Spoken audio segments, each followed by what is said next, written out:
Now we have done the budgeting for rooms for the revenue, for the expenses, and for all the departments. Once you have finished all these things, you will be able to generate a grand P&L. So now we will be able to understand the profitability and the other expenses. So you may need to do the other expenses. For example, if you are doing any property rent, payroll taxes, property insurance, or any other, or any interest that you are paying, how much depreciation you are paying on your property. So you may need to calculate all those things separately one more time, and then you finally will be able to get profit before tax, and you estimate the income tax. Finally you will be able to get your net profit after tax is as a budget.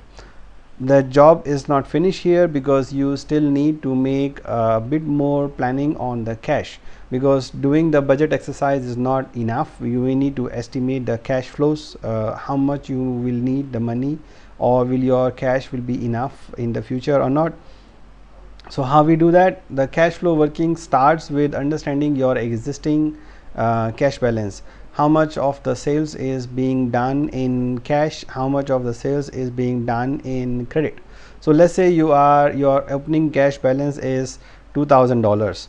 Now you have $2,000 in cash, and then how much is the sales working. So credit sale is, let's say, 25%, cash sale is 75%. So means your total sale was 75%. So cash sale you got around $12,000 and $13,000. The rest of the money is as a credit sale. So, and if you are giving 2 months of credit, means this April sale you will be able to realize only in June, and May income will come only in July. And you may have previous years outstanding. Let's say you have $4,000 outstanding in this month, and you think that you will be able to get 1,000 out of this in this particular in April, another $2,000 in May, and another $1,000 in June. Because of the current coronavirus crisis, you may have to extend this schedule to even further. So you have to make an estimate on when you are going to recover this money, and then you will figure out total AR collection here, how much is the total money that you are able to generate, able to collect in each month separately, right? So this is how you are going to calculate it for cash collections. Similarly, you have to estimate your liabilities, your payment. This was cash collection, but you have expenses to pay, right? So currently you have let's say you have liabilities of $2,000 as well, and you have a schedule, you have negotiated with the suppliers that you're gonna pay only 1,000 in this month and another 1,000 in this month. So how much is the credit expense? So total expense will come from the grand P&L, excluding the salaries, because salaries normally you have to pay within the same month. However, if you have made arrangements to pay the salaries in the next month, or by half next month, then you have to calculate them separately. But for the time being, I have calculated only the non-labor cost here. So the non-labor cost expenses are coming out this. You know what is your credit period. So in that case, you will be able to estimate, let's say if your credit period is 3 months, so means the expenses which are done in April, you will be paying only in May or June, right? June. So this is how you are going to make the estimate. So here we have done a little bit of formula error. So based on the 2 months only, let's make it 2 months or 1 month for that matter, and then we will be able to take it to see how we are going to use it. I will change the formula. I think it's a bit problem. So you can do it manually to calculate. Then you have to see what are the utilities outstanding. So our utilities are coming from P&L, because normally the bill is paid only next month, or if you are able to negotiate with the government to pay slightly later because of the cash crisis, you can do so, and you can plan how much is the payment schedule of your existing bills and your future bills. Similarly, you have to do the planning for your commercial tax. Now the government has given an extension on commercial tax, like a liability you can pay only and at the end of February, so or at the end of September. So you can plan it out, how much is your existing liability, and let's say the commercial tax is 5%, because here we are taking the revenue without service charge and commercial taxes, so we have to be careful.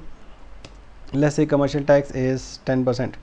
Now so liability of commercial tax for each month will be 1600 1700. If you have to deposit in advance, then you have to pay in the same month. If you can pay 1 month later, then you can put in 1 month later, or if you can pay 2 months later, depending on how much credit government is extending to you in these difficult times. You can make the plan accordingly. Service money, again, how much you are collecting. Let's say you are collecting 10% service money, so you can calculate how much will be the sorry, is linked to the B34. Actually it should be B41, so let's change it. So maybe it's, let's say, 12%. Yeah, it's changed. So and then you can see how much how much you are going to pay. If you think you are retaining some service money, let's say the company has a policy to retain 2% service money for breakages, so means you are collecting 10%, you are paying only 8%. So let's say you're gonna pay only 8% salary, so you can reduce the percentage by that amount, and then you can see when you are going to pay this money. Similarly, you can make a planning for your loan payment, loan schedule, your income tax, advance tax, property tax, insurance or lease rentals, or any other plan. You can make a plan here, which will be figure out in this expenses short. So here is, we are estimating our payroll cost and service money, and coming from service money, so you will be able to link out the cash flow. So the cash flow here, we are using a direct method of cash flow, where we are looking at what are the cash collections, what are the AR collections, and then how we are using the money to pay for payroll, service money, or other operating expenses, and how much we are going to spend on our capex, our renovations, how much we are going to use for our interest, additional funds raised, or soft loans that we are getting from the bank, financing activities, and how much cash we gonna be able to generate at the end of the month. So you may use this template to make a proper cash plan for yourself. Now let's talk about the capex. When we are talking about our operational planning, we may want to plan our capex properly as well, based on our cash flow and also the operational plan.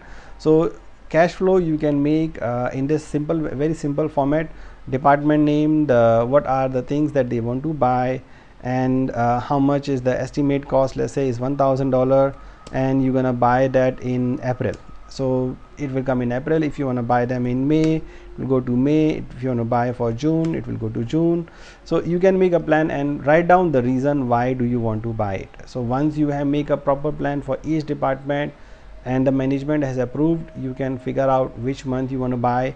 You can change the month based on your cash flow. If the capex is too big, then you can adjust the month based on your cash availability to June, July, August, September.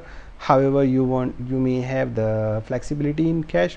If you are able to raise money, then it's a different thing, you can adjust that. So this is how you will be able to generate the cash flow. So these are all the important aspects of budgeting and forecasting. The difference between the budget and forecast is the budget is done for 24 months in advance, 12 months in advance, and it doesn't change. While the rolling forecast, and in the budgeting you can have a plan for your operation, what kind of marketing activities you are going to do, what kind of operational standards you are going to apply, what kind of equipments you are going to buy. While the rolling forecast is just only making an update on the budget numbers, how much we can reach the budget in the next 3 to 6 months. So that is called rolling forecast. It helps us to see the progress chart to in reaching our budget, how much percentage of the budget we will be able to achieve. It doesn't involve changing the budget itself. It may have certain operational planning and marketing planning, but the idea of rolling forecast primarily is to see the track how much percent of the budget we are going to achieve. So the budgeting is setting up the targets, rolling forecast is estimating how much of the budget we will be able to achieve by the end of the month. So this is the difference between budgeting and forecasting. The process remains pretty much the similar for the entire working. Budget is more intense, forecast is but easier because you already have some plans in the future. You just need to update them and reschedule the things based on your existing performance. So that is called budgeting and forecasting.